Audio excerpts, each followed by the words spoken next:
많은 아이들이 납치당했고 강제로 추방당했습니다. 이제 전국의 젊은이들을 환영합니다. 우리는 모두를 집으로 데려오고 싶습니다. 아이들이 아직 어릴 때 돌아오길 바랍니다. 역사는 반복되고 있습니다. 러시아는 점령된 우크라이나 일부 지역에서 잔혹한 공포라고밖에 표현할 수 없는 일들을 벌이고 있습니다. 이런 잔혹 행위들은 전 세계가 20세기에 이미 뒤로 했다고 생각했던 것들을 다시 떠올리게 합니다. 표면적으로는 러시아의 우크라이나 도시 행동이 진전처럼 보일 수 있습니다. 일자리, 주택, 재건에 대한 약속이 이루어지지만 그 뒤엔 불안한 의문을 불러오는 체제가 숨어 있습니다. 왜 기차들이 동쪽의 춥고 얼어붙은 시베리아로 향하고 있는 걸까요? 왜 검문소에서 우크라이나 가족들이 떨어져 있다는 보고가 나올까요? 왜 이 새로운 사악한 블라디미르 푸틴의 계획이 세계가 오래전에 끝났다고 생각했던 일과 비슷하게 들릴까요? 무슨 일이 일어나고 있는지 이해하려면 공식 구호를 넘어서 실제로 현장에서 무슨 일이 벌어지고 있는지 봐야 합니다. 러시아는 점령한 우크라이나 도시들의 시베리아 개발 프로그램을 도입했습니다. 이는 약 7천억 루블, 미화로 약 87억 달러에 해당하는 금액을 러시아의 동부와 시베리아 지역에 투자하는 것으로 알려져 있습니다. 이 계획은 공식적으로 산업 클러스터 구축, 일자리 창출, 외딴 지역 활성화를 위한 경제 프로젝트로 홍보되고 있습니다. 겉으로 보기에는 자발적인 형태로 추진되는 미래지향적인 인프라 사업처럼 들리지만 실제로는 전혀 다른 의미를 가지고 있습니다. 이것은 러시아가 우크라이나인들을 시베리아로 강제 이주시켜 버려진 지역을 채우고 우크라이나 마을을 비우려는 방식입니다. 전체가 자발적 홍보라 하지만 거절이 사실상 어려울 땐 선택이 아닙니다. 그렇지 않습니까? 현재도 우크라이나 가족들은 교통 허브로 이동 지시를 받고 기차로 집에서 수천 킬로미터 떨어진 곳으로 이송되고 있습니다. 그들이 평생 살아온 집에서요, 검문소에서 부모가 자녀를 잃거나 이웃이 설명 없이 사라졌다는 이야기도 있습니다. 일부 도시에서는 아예 한 거리 전체가 비어버려 그곳에 살던 사람들이 모두 사라졌습니다. 검문소와 기차 사이에서는 더 끔찍한 일들이 벌어집니다.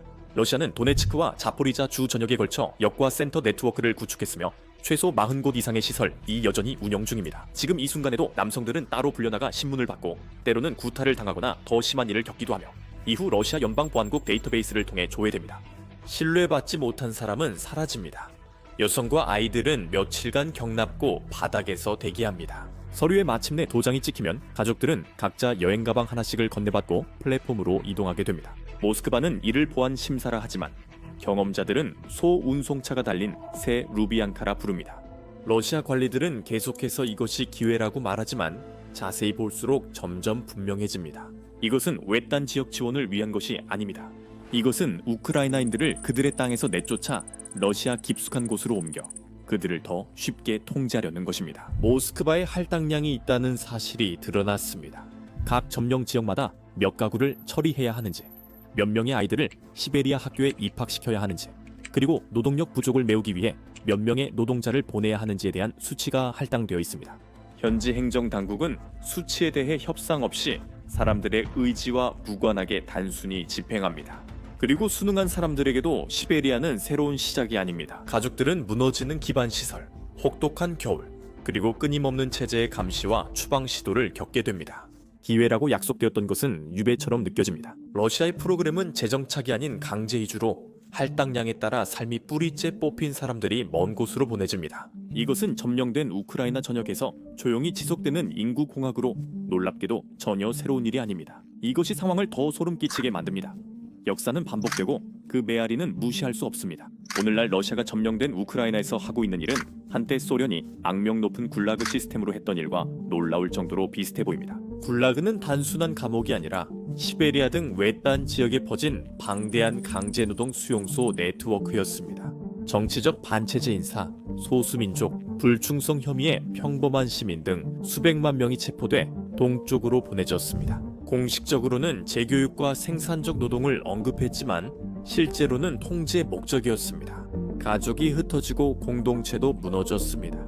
사람들은 혹독한 환경에서 철도, 광산, 공장 건설을 강요받았고 얼어붙은 황야에서 매일 생존을 위해 싸워야 했습니다.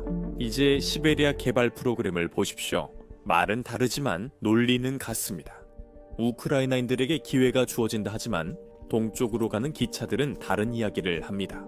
과거 굴락이 황량한 지역을 채우고 소련 산업 발전에 쓰였듯 오늘날 이주도 시베리아 노동력 부족 해소와 우크라이나 인구 유출을 막기 위해 설계됐습니다. 모스크바에서 할당량이 정해지면 군인과 경찰이 이를 집행하고 어른들은 서류에 서명합니다. 그들은 이해 못하는 서류에 서명하고 아이들은 정체성을 잃는 학교에 갑니다. 가족들은 기반 시설이 무너지고 혹독한 겨울 속에서 순종을 강요하는 체계의 감시를 받습니다. 그 유사점은 소름 끼칩니다. 그때는 굴라그였고 지금은 강제 추방입니다. 개발이라는 이름이 붙었지만 두 경우 모두 같은 시스템, 강제 이동, 공동체 붕괴, 압박 속 정체성 재구성에 의존합니다. 둘 다 관료제를 이용해 서류와 공식 구호 뒤에 강압을 숨깁니다. 둘 다 같은 목표, 즉 저항 분열, 문화 희석, 권력 강화에 집중합니다. 그래서 많은 관찰자들은 이것을 굴라크 2.0이라 부릅니다. 1930-40년대 수용소와는 달라도 본질은 같습니다. 추방, 동화, 통제가 정확히 함께 작동합니다. 이주된 모든 가족은 더 큰 계획에 맞춰져 있습니다. 우연은 없고 모든 것이 계산되어 있습니다. 소련은 한때 강제 이주를 통해 제국을 건설했습니다. 크림 타타르인, 체첸인, 폴란드인, 우크라이나인 등 수많은 사람들이 그 일을 겪었습니다. 오늘날 러시아는 같은 청사진을 현대에 맞게 업데이트하여 다시 시도하고 있습니다. 이름과 구호는 바뀌었지만 체제는 그대로입니다. 우크라이나에서 벌어지고 있는 일은 단순한 정책이 아니라 무기입니다. 이 무기는 이동을 추방으로, 관료제를 강압으로, 기회를 통제로 바꿉니다. 그리고 역사의 관점에서 바라보면 그 결론을 피하기가 어렵습니다. 이것이 곧 굴라그 20입니다. 사람들이 이동된 뒤엔 문화 자체를 위한 전투가 시작됩니다. 우크라이나 점령지에서 러시아와는 단순히 깃발만 바꾸거나 법 몇 개를 변경하는 데 그치지 않습니다. 이는 우크라이나 정체성을 없애고 러시아 정체성으로 바꾸려는 전면적 캠페인입니다. 그 도구들은 단순하지만 강력합니다. 여권, 재산 통제, 새로운 학교, 인구 이동까지 모두 기계처럼 작동합니다. 한번 강제 추방과 이주가 이루어지면 다음은 러시아화입니다. 이것은 우연이나 느린 문화 화변화가 아니라 점령지를 러시아 일부로 만들려는 계획적 노력입니다. 그 배경에 있는 생각은 매우 직접적입니다. 사람들의 자아인식을 바꿀 수 있다면 그들이 하는 모든 것을 통제할 수 있습니다. 메도폴은 실제로 어떻게 이루어지는지 보여줍니다. 그곳에서 살아남으려면 서류상 러시아인이 되어야 합니다. 러시아 여권이 없으면 의료 서비스를 받을 수도 없고 직업을 가질 수도 없으며 심지어 자신의 집도 지킬 수 없습니다. 점령 당국은 사람들이 목숨을 구하기 위해 도망쳤더라도 유기재산법을 이용해 아파트를 압류합니다. 가족이 돌아오자 낯선이가 집에 살고 있음을 알게 됩니다. 많은 신입 주민들은 저렴한 대출과 이주 혜택, 안정 약속을 받고 러시아에서 왔습니다. 한편 도시 학교들은 우크라이나 역사와 언어를 러시아 이야기, 애국 수업, 청소년 군사 동아리로 대체했습니다. 일상생활의 모든 부분이 사람들에게 남아있는다는 것은 자신이 원하지 않았던 사람이 되어야 한다는 것을 상기시켜줍니다. 크림반도는 인구가 어떻게 재편되는지 보여주는 가장 명확한 사례입니다. 2014년 러시아가 크림반도를 점령한 이후 수십만 명의 러시아인들이 이주해오면서 인구 지도가 순식간에 바뀌었습니다. 점령에 반대한 크림 타타르인들은 압박과 체포, 두려움으로 쫓겨났습니다. 러시아 시민들은 국가 대출, 보너스, 일자리 배치로 정착했으며 모스크바는 이를 개발이라 합니다. 한 집단을 다른 집단으로 신중히 대체하는 과정이며 시스템의 핵심은 여권입니다. 메도폴 그리고 다른 점령된 도시들에서 주민들은 러시아 여권이 없으면 아무런 권리도 없다고 통보받습니다. 병원 이용도 안 되고 재산에 대한 법적 권리도 없으며 집에 머무를 허가도 없습니다. 이것은 소련 체제를 그대로 반영한 것으로 내부 여권이 어디에서 살고 일하고 심지어 여행할 수 있는지까지 결정했습니다. 현대판도 같은 개념이지만 외형만 다릅니다. 그 문서는 생명줄이자 함정입니다. 당신은 살아남기 위해 그것을 받아들이고 일단 받아들이면 러시아는 당신을 자국민으로 간주하며 그것을 모든 것을 정당화하는 데 이용합니다. 학교도 주요 표적입니다. 우크라이나 책과 수업은 사라졌고 아이들은 러시아어, 러시아 역사, 그리고 애국적 이념을 배우고 있습니다. 영아미 운동은 청소년에게 군사 훈련과 충성 프로그램을 제공합니다. 러시아는 애국 교육에 수십억을 투자했고 그중 상당액이 현재 학교와 점령지에 쓰이고 있습니다. 아이들은 러시아 도시와 박물관을 견학하며 그곳이 조국이라고 배웁니다. 목표는 단순합니다. 어릴 때부터 정체성을 바꾸어 저항을 없애는 겁니다. 아이들을 제외하면 러시아가 무료 휴가를 제공하는 것처럼 보일 수도 있죠. 하지만 이번 여름 도네츠크에서 점령 당국은 2만 명의 아이들을 러시아령 크림반도의 캠프로 보냈다고 자랑했습니다. 이 여름 프로그램들은 애국심을 고취하는 훈련과 우크라이나의 존재를 의도적으로 잊어버린 역사 수업들로 가득 차 있었습니다. 분석가들은 그 안내 책자를 믿지 않습니다. 그들은 이를 강제 이주와 슬리퍼라 부르며 다음 세대가 키예프를 알기도 전에 모스크바에 충성하도록 세뇌한다고 말합니다. 부모는 엽서를 받고 아이들은 모닥불 옆에서 노래하며 새로운 세계관을 받아들입니다. 이것조차 비교적 부드러운 방식입니다. 러시아는 별도의 캠프 외에도 최소 6,000명의 우크라이나 어린이를 고아원과 위탁가정으로 조용히 옮겼으며 일부 추산으론 3만 명에 이른다고 합니다. 점령지의 법원들은 조작된 혐의로 부모의 권리를 박탈하고 새로운 러시아 출생증명서를 발급하며 아이들은 모스크바, 노보시비르스크 또는 튜멘으로 사라집니다. 푸틴은 2022 연입양을 되돌릴 수 없게 법령에 서명했습니다. 며칠 후 시베리아로 강제 이송된 부모들은 자녀가 법적으로 다른 러시아 아이가 된 것을 알게 됩니까? 그것은 재교육이 아니라 자선이라는 가면을 쓴 국가 주도의 유괴입니다. 그럼에도 불구하고 몇천 명의 우크라이나인들이 시베리아에서 탈출해 안전한 곳에 도착했습니다. 하지만 그들의 이야기는 결코 변하지 않았습니다. 시베리아에는 제대로 된 일자리가 없고 임금과 쿠폰뿐입니다. 부모가 근무를 빠지면 아이들은 기숙학교에 감금됐고 FSB가 매주 방문했습니다. 헤르손 출신 한 남성의 말입니다. 언제든 시베리아를 떠나려면 4,000km 나를 걸으면 된다고 모두가 말합니다. 애초의 목적은 건설이 아니라 아무도 집에 못 돌아오게 하는 것이었습니다. 경제도 무기죠. 메도폴에서 최근 집주인들이 소유권 증명을 못해 수천 채가 압류됐습니다. 압류된 집은 러시아인에게 넘어가고 이들은 이주 대출이나 보조금을 받습니다. 이것은 재산 문제가 아니라 도시 인구 지도를 바꾸는 일입니다. 러시아 정착민이 동네를 채우고 우크라이나인을 내쫓으면 점령 복원이 더 어려워집니다. 군사화는 압박을 키우고 러시아는 땅과 사람을 빼앗고 있습니다. 2022년 이후 크림반도와 도네츠크에서 46,000명 넘는 남성이 징집됐습니다. 점령된 모든 지역을 합치면 그 수는 수십만 명에 달합니다. 마을에 남성들이 거의 다 사라졌습니다. 한때의 아버지, 형제, 아들이 있던 거리에는 이제 적막과 고요함만이 남아 있습니다. 징집은 저항 가능성이 큰 사람들을 데려가며 이들이 러시아군 체계에 편입됩니다. 이들은 로스토프, 크라스노다르 등에서 훈련받고 러시아 군복을 입은 채 러시아어 명령을 듣습니다. 많은 사람들이 원하지도 않았던 계약을 강요당합니다. 또 다른 이들은 자신의 선택이 중요하지 않다고 들었습니다. 이것은 정체성을 무너뜨리는 데도 사용됩니다. 루한스크나 헤르손에서 징집된 남성은 더 이상 우크라이나인으로 대우받지 않습니다. 그는 러시아인으로 분류되어 자신이 태어난 나라와 전쟁에 동원됩니다. 이것은 충성을 강요하며 고향과의 연결을 끊는 잔인한 방법입니다. 러시아 여권이 없는 남성들은 더 압박받습니다. 그 서류 없이는 일, 공부, 심카드 구매 모두 불가합니다. 일단 여권을 받으면 징집 대상이 됩니다. 그 이후에는 도망치는 것이 거의 불가능해집니다. 인권 단체들은 점령지 징집자들이 소모품처럼 최전선에 투입된다고 말합니다. 일부는 러시아 군인들을 보호하기 위한 인간 방패로 사용됩니다. 이런 체계에선 도망칠 수 없고 복무 거부 시 처벌받습니다. 크림반도에서는 저항한 남성들에게 수백 건의 형사사건과 벌금, 집행유예가 부과됩니다. 하지만 징집은 막을 수 없습니다. 감옥에 갈 위협이 모든 반대자에게 있습니다. 가족들은 아들이 언제든 끌려갈까 두려워합니다. 수치는 현실을 외면할 수 없게 만듭니다. 전면 침공 이전에는 매년 약 6,000명의 크림반도 남성들이 징집되었습니다. 2022년 이후 수치가 급증했고 도네츠크, 루한스크, 자포리자, 헤르손에서도 수천 명이 추가로 징집됐습니다. 2024년까지 일부 징집에서 수백 명이 한 번에 끌려갔습니다.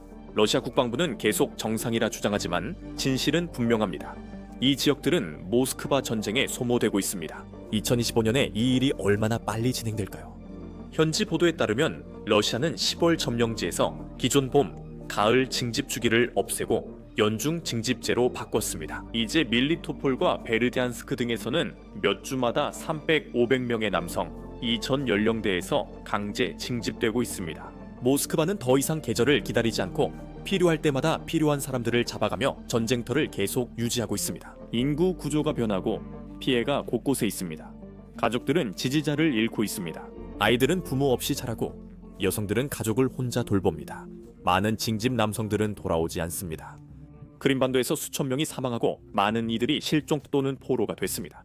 군사화는 부차적인 문제가 아니라 말살의 도구입니다. 러시아는 우크라이나 남성들을 데려가 저항을 없애고 정체성을 바꾸며 점령지 통제를 강화하고 있습니다. 이것은 군복과 소총을 통한 러시아화입니다. 크림반도는 러시아가 점령지를 재편하고자 하는 모델입니다.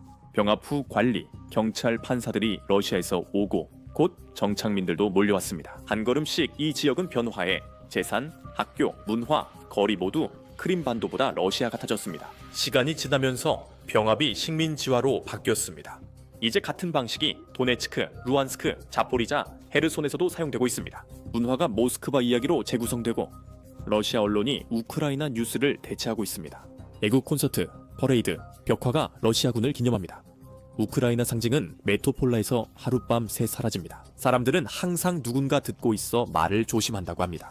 소셜미디어 인플루언서들까지 러시아 재건 프로젝트를 홍보하며 정상인 척 고용됩니다. 러시아화는 문화가 아닌 정체성 공격이라 중요합니다. 아이들이 러시아어를 쓰고 러시아 역사를 배우며 러시아 여권을 가지면 모스크바는 그들이 우크라이나인 정체성을 잃을 것이라 믿습니다. 따라서 러시아화는 강제 이주, 재산 압류, 강제 징집과 동시에 진행됩니다. 이 모든 것이 공동체 붕괴와 미래 재편에 작용합니다. 점령된 우크라이나에서는 단순한 재건이나 인구 이동이 아니라 정체성을 겨냥한 전쟁이 벌어지고 있습니다. 시베리아 개발 프로그램으로 가족이 동쪽으로 이동하고 남은 사람들은 러시아화로 변화합니다. 그들은 옛 소련 방식의 현대적 부활을 시도합니다. 과거 굴락은 유배와 노동으로 사람들을 억눌렀습니다. 러시아화는 동아와 통제로 그들을 무너뜨리며 그 결과는 무시할 수 없습니다. 러시아는 우크라이나 영토를 점령하려는 것뿐만 아니라 우크라이나 자체를 지우려고 하고 있습니다. 모든 조각을 맞춰보세요. 점령된 우크라이나에서 러시아 전략은 추측이 아니라 일정한 패턴을 따릅니다. 크렘린은 영토 재편, 반대 약화, 모스크바 의존 강화를 위해 여러 번 이 방법을 사용했습니다. 의존이 생기면 벗어나기 더 어려워집니다. 점령된 각 지역은 그곳에 사는 사람들, 아이들이 배우는 언어, 그리고 사람들이 따라야 하는 법을 바꾸면서 더 큰 계획의 일부로 다뤄집니다. 러시아는 점차 크렘린에 충성하도록 하는 시스템을 만듭니다. 이 시스템은 기계적으로 작동하며 모든 부분이 다음 단계로 연결됩니다. 강제 추방이 보통 먼저 발생합니다. 가족들은 집에서 끌려가고 이는 저항할 수 있는 공동체를 분열시킵니다. 사람들이 흩어지면 러시아화가 진행되며 여권이 우크라이나 문서를 대신하고 학교에서는 러시아 역사와 문학을 교육합니다. 재산 규칙이 개정되어 모스크바 규칙 수용자에게 보상이 제공됩니다. 통제 언론이 러시아 이야기를 일상에 퍼뜨립니다. 사람들이 문화와 정보에 접근하지 못하면 더 쉽게 영향을 받고 이후 징집이 시작됩니다. 점령지 남성들은 러시아군에 강제 징집됩니다. 명령을 거부하면 감옥에 갈 수 있는 체제에서 많은 이들이 집에서 멀리 모든 것을 빼앗은 나라의 군복을 입고 싸웁니다. 이 조치들은 연계되어 작동하며 시베리아로 간 가족들은 거의 돌아오지 못합니다. 러시아식 교육을 받은 아이들은 자신들의 뿌리와 단절된 채 자라납니다. 징집된 남성들은 결국 자신들의 권리를 빼앗은 국가를 위해 싸웁니다. 톱니바퀴가 동시에 돌면 우크라이나 정체성은 약해지고 모스크바 통제는 강화됩니다. 이러한 행위들은 잔인할 뿐만 아니라 국제법을 위반하는 것입니다. 강제 이주, 시민권 부여, 점령지 주민 징집은 모두 전쟁 범죄입니다. 크림반도, 돈바스, 메르폴, 그리고 모든 점령 지역에서 그 양상은 똑같습니다. 모스크바가 할당량을 보내면 현지 관리들이 그것을 실행합니다. 러시아 여권을 거부하거나 도망친 가족의 재산은 압수됩니다. 이는 우연이 아닙니다. 이것은 정부와 보안기관을 통한 체계적 정책입니다. 전 세계가 이를 보고 있지만 반응은 다릅니다. 일부 국가는 이를 제네바 협정 위반이라 비난하지만 다른 국가는 모스크바와의 긴장이나 내부 문제로 주저해도 합니다. 강제 추방 가족 증언과 징집 기록이 일치하고 전 연령대가 러시아 군대로 끌려간 것으로 확인됩니다. 국제법원은 문서를 모으고 인권단체들은 사례를 추적합니다. 책임을 요구하는 목소리도 커지고 있습니다. 이 시스템의 중심에는 시베리아가 있습니다. 수세기 동안 길고 암울한 역사를 지닌 곳입니다. 러시아 제국은 원하지 않는 인구를 그곳에 보냈고 지금도 그렇게 쓰입니다.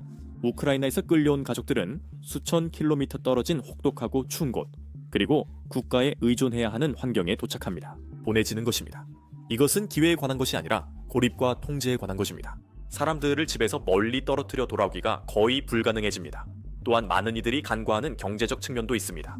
시베리아는 원치 않는 우크라이나인들의 냉동고이자 러시아 석유가스 산업의 핵심입니다. 그렇게 추방된 노동자들은 북극 유전과 파이프라인 건설 현장으로 바로 보내져 전쟁 자금을 채우는 데 동원되고 있습니다. 우크라이나인들의 강제 노동으로 채취한 석유가 서방 제재를 미웃듯 중국과 인도의 정유소로 흘러갑니다. 동시에 동부 우크라이나를 비우고 러시아인 정착민으로 채우는 것은 나토의 새 국경 문제를 수백 킬로미터 서쪽으로 옮기고 있습니다. 오늘의 조용한 인구학적 승리는 내일 폴란드, 루마니아, 발트 3국의 영구적 군사 문제로 이어집니다. 러시아는 이를 정상 행정이나 개발로 포장합니다. 진실은 더 어둡고 이익이 크다는 겁니다. 7천억 루블은 우크라이나 가족이나 새로운 시베리아 도시로 가지 않습니다. 공장, 도로, 주택, 단지 계약은 푸틴 측근 로텐베르크, 팀첸코 등에게 곧바로 넘어갔습니다. 이들은 크림 대교와 흑해 궁전을 지은 올리가르히들입니다. 그들은 선불로 돈을 받고 마을은 계속 조용합니다. 자원자들이 애초에 오지 않으려 했기 때문입니다. 한편 메도폴과 멜리토폴에서 압류된 아파트가 러시아 장교와 충성팩의 시세의 10분의 1로 팔립니다. 이 전쟁은 한 나라를 지우는 게 아니라 1990년대 이후 최대 내부자 부당이득 횡령, 이애국심으로 포장돼 벌어지는 일입니다. 실제로 운영하는 걸 보면 도둑질이 더 어이없습니다. 메타폴의 대형 제철소는 한때 우크라이나 엔지니어와 금속공학자들이 운영했습니다. 대부분 떠났고 일부는 싸우거나 추방되었거나 숨어 있습니다. 러시아는 중앙아시아 나쿠 지역에서 값싼 노동자를 데려오지만 이들은 현대식 용광로 경험이 없습니다. 아조프스탈과 일리치 생산량이 70% 감소했지만 모스크바는 여전히 산업이 복구됐다고 주장합니다. 장기적으로 그들은 유럽의 비옥하고 산업화된 땅을 또 다른 빈곤한 단일 산업 도시로 만들고 있습니다. 이 모든 전략은 한 민족을 지우고 다른 민족으로 대체하려는 것으로 크렘린이 국경을 다시 그리는 방식입니다. 직접적으로 말하지는 않지만 이 기계가 계속 돌아가는 한 메시지는 단순합니다. 점령된 우크라이나에서 벌어지는 일은 단순한 전쟁이 아니라 일상 속에서 강제로 실행되는 지배 계획입니다. 그렇다면 다음에는 무슨 일이 일어날까요? 만약 이 시스템을 방해하는 것이 없다면 결과는 한 번에 찾아오지 않고 천천히 파도처럼 차례차례 밀려올 것입니다. 단기적으로는 이 시스템이 느려지지 않고 오히려 확산됩니다. 그 초기의 추방 물결은 계속 커지고 한때 충격적으로 느껴졌던 일들이 점점 일상적인 일처럼 보이기 시작합니다. 가족들은 동쪽으로 더 적은 저항 속에 내몰리게 됩니다. 그들이 이를 받아들여서가 아니라 이 모든 과정이 일상 속에 강제로 스며들었기 때문입니다. 동시에 징집이 강화됩니다. 점령지 남성들은 러시아 여권을 강요받고 서명하면 곧바로 징집 통지가 옵니다. 몇몇 사례에서 시작된 일이 점차 확산되어 공동체가 분열되고 가족들은 강한 목소리를 잃고 생존에 힘쓰게 됩니다. 조금만 더 시간이 지나면 중기적인 상황이 더 뚜렷하게 보이기 시작합니다. 러시아 정착민들은 압수한 집에 살거나 국가가 급히 지은 새 주택에 입주합니다. 인구 구성이 변하며 우크라이나 일상이던 거리가 점차 러시아 분위기로 바뀝니다. 러시아 학교와 관공서, 법원에는 모스크바에 충성하는 관리들이 많습니다. 새 서류와 규정이 모든 걸 덮어 되돌리기 어렵게 만듭니다. 임시 통제였던 것이 영구적인 것으로 느껴지기 시작하고 마치 점령이 뿌리를 깊이 내리는 것 같습니다. 이 체계가 방해받지 않으면 결과는 암울합니다. 전체 세대가 고향과 역사, 정체성에서 단절되어 자랄 수 있습니다. 전선이 고착되어 전투가 끝나지 않고 진정한 평화도 오지 않을 수 있습니다. 러시아 체제에서 자란 아이들은 자신을 우크라이나인으로 여기지 않아 국가 정체성이 변합니다. 시간이 흐르며 문화가 사라지고 정체성이 바뀌며 공식 발표 없이 지도도 변합니다. 오해하지 마세요. 상황이 심각해도 이 시스템을 늦출 실제적인 방법이 있습니다. 이 기계를 멈추려면 연설만으론 부족하고 지금 일어나는 일을 밝히는 것부터 시작해야 합니다. 더 많은 가는 증거가 드러날수록 모스크바가 변명 뒤에 숨기 점점 더 어려워집니다. 국가뿐만 아니라 그 체제를 운영하는 관리들을 겨냥한 제재는 상황을 늦출 수 있습니다. 국제법원 기소는 정책 실행자들의 개인적 위험을 높입니다. 동맹국의 정치, 경제적 압력이 커질수록 체제 운영 비용도 증가합니다. 해답들은 쉽지 않지만 모두 함께하면 악순환을 끊을 수 있습니다. 점령지 내부에서 일어나는 일도 그만큼 중요합니다. 조용한 방에서 우크라이나어 수업을 계속하는 교사, 집에서 언어와 전통을 지키는 가족, 이주 과정에서 서로를 돕는 이웃들. 이러한 작고 꾸준한 행동들이 체제의 균열을 만들고 문화적 대체를 늦추며 공개적인 저항이 짓밟힐 수 있는 곳에서 정체성을 지켜냅니다. 보존 활동은 한 가지 메시지를 전합니다. 사람은 옮길 수 있지만 정체성은 쉽게 바꿀 수 없습니다. 진짜 위험은 모두가 저항하지 않을 때 옵니다. 가족들은 돌아오지 못할 수 있고 아이들은 고향을 기억하지 못한 채 자랄 수 있습니다. 마을도 인구와 충성심 변화부로 예전과 달라질 수 있습니다. 개인적 정치적 대가는 이 세대를 훨씬 넘어 이어질 것입니다. 하지만 역사는 노출, 책임, 지역사회의 저항이 함께할 때 통제와 두려움에 의존한 체제도 약화되거나 방향을 바꿀 수밖에 없음을 여러 번 보여주었습니다. 그래서 이것은 결코 무시될 수 없습니다. 루시피케이션과 강제 징집은 무작위적인 행동이 아니라 일상생활을 형성하고 문화를 다시 쓰며 장기적인 통제를 굳히는 하나의 구조를 이룹니다. 각 부분이 서로를 강화하고 각 단계가 이 기계 장치를 계속 움직이게 합니다. 세계는 더 이상 방관할 수 없습니다. 드러내는 것이 중요하고 압박이 중요하며 책임을 묻는 것이 중요합니다. 현장에서 조용히 저항하는 사람들은 지원이 필요합니다. 그들이 정체성을 지키는 마지막 방어선이기 때문입니다. 이 정책들이 계속되면 피해가 세대에 걸쳐 이어질 것입니다. 진실을 직시하고 행동하면 공동체를 보호하고 유산을 지키며 삶을 이어갈 시간이 아직 남아 있습니다. 우크라이나에서 일어나고 있는 일은 경고이자 즉각적인 행동을 촉구하는 신호입니다. 역사는 단순히 반복되는 것이 아니라 실시간으로 무기로 사용되고 있습니다. 지금 내리는 선택들이 이러한 정책 아래에서 자라는 아이들이 두려움과 이주를 물려받게 될지 결정할 것입니다. 아니면 그들이 정체성과 문화를 되찾고 세상에서 자리를 찾을 기회가 있을지요. 시간이 점점 흐르고 있으며 전 세계의 관심이 첫 번째 방어선입니다. 이런 영상을 만들 때 문제는 드론 공격 장면을 많이 보여줘도 인간이나 러시아 군인이 다치지 않는다는 점입니다. 그 영상에서처럼 유튜브는 저희 영상의 수익 창출을 자주 제한합니다. 지난주에도 전쟁 관련 영상 4개가 제한되었습니다. 드론 공격 장면이나 심지어 최전방의 영상도 광고주에게 친화적이지 않기 때문에 그래서 영상들이 제한되는 것입니다. 하지만 나에게 이것이 현대 전쟁의 현실이고 우크라이나인들이 싸우고 살아남으려 애쓰는 전쟁입니다. 저희는 이를 모두 다루는 것이 중요하다고 믿어 비즈니스 베이식스 플랫폼을 시작했습니다. 처음부터 직접 만들어 제약이 없습니다. 어린이 도로시 이런 공개한기 영상을 흐리게 처리할 필요도 없고 최전선 영상을 흐리게 처리할 필요도 없으며 러시아 공군기지가 파괴되는 장면도 흐리게 처리할 필요가 없습니다. 대상할 주샤이런드 사이런에서 광고도 전혀 게재하진 않습니다. 그렇게 하면 광고주들이 저희가 다루는 내용에 불만이 있다고 해서 저희 스스로를 검열할 필요가 없습니다. 저와 하는 어워너우로만 사이트를 운영하니 이런 보도에 관심 있으신 분은 그리고 저희 영상을 검열 없이 시청하고 유튜브에는 올릴 수 없는 보너스 콘텐츠도 보고 싶으시다면 꼭 basicsinsider.com에 가입해 주세요. 설명란 링크 클릭 또는 QR코드 스캔하면 됩니다. 가입하시면 저희가 이미 업로드한 모든 콘텐츠와 앞으로 업로드할 모든 영상도 시청하실 수 있습니다. 여러분의 후원이 저희 취재와 채널 운영에 큰 힘이 됩니다. 감사합니다. 제 이름은 샘이고 다음 영상에서 뵙겠습니다.